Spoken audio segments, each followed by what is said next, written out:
So I'm Henry Pocock. I'm a partner in the forensic services team here at FRP. I'm based in Birmingham. My experience covers the full range of forensic accounting services, but I specialise particularly in the quantum aspects of disputes, so that's expert witness and expert determination work.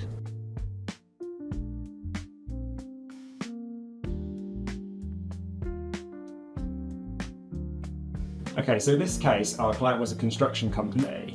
So they'd been engaged by a customer to undertake some renovation and development work at a leisure and hospitality venue. So before the work was undertaken, this venue operated as predominantly an outdoor venue, and therefore its trade was limited to the summer months. However, as a result of the work, they were intending to then operate as a full year-round indoor venue, putting on events for customers. So our client had gone in and undertaken this work, but the customer was unhappy with the standard of the work that had been done. In particular, they alleged that some of the material that had been used by our client was defective. And as a result of their unhappiness, they launched a claim against our client, part of which included a claim for loss of profits. Under the terms of the construction contract, that claim was then referred to adjudication.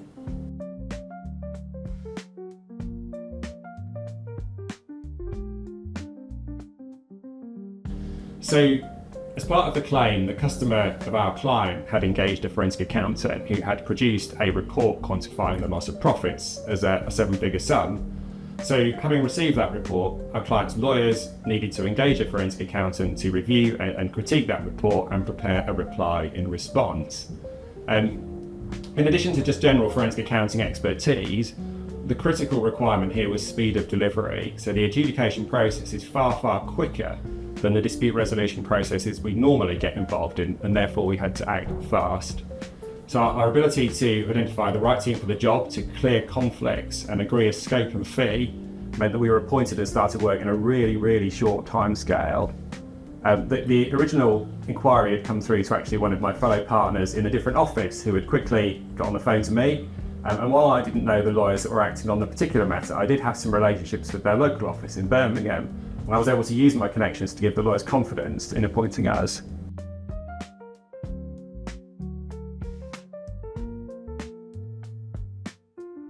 So the claim for the loss of profit was pretty straightforward. There were a number of assumptions that were made by the other side's forensic accountant we considered to be overly optimistic or unjustified, all of which actually served to boost that claim. There were some complications because, as I've already said, what the client was hoping, what the end customer was hoping for, was that this redevelopment work would actually change their business model.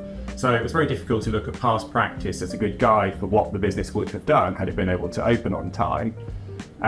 The way the other side's forensic accountant had looked at this was to identify comparator venues and use their results as a proxy in order to calculate the claim. So these comparative venues showed very strong growth over the period, and we were able to show that actually they weren't perhaps quite as comparable as was originally portrayed.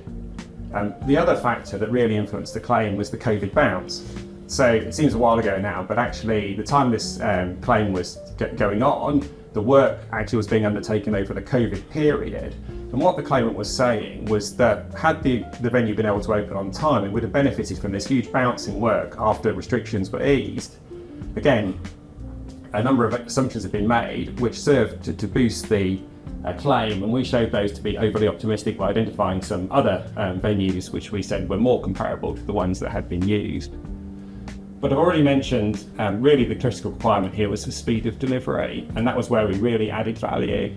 So having received the other side's report, we had just under 2 weeks to produce our report in response. The process that was actually put in place permitted the parties to serve a responsive report. Now, we received the other side's responsive report on a Monday afternoon and had to serve our report by Friday.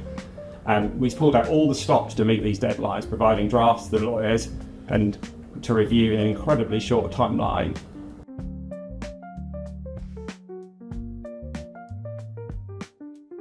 So the adjudication outcome, again, very quickly after the reports had been served, was very favourable to our client. Actually, quite a lot of it turned on the technical aspects of the claim and whether the work was defective or not, but our forensic accounting input fed into the adjudicator's award. More importantly, actually, and most importantly for our client and the instructing lawyers, the way in which we worked with them and meeting the deadlines gave confidence to the lawyers and the client that they'd instructed the right expert for the job.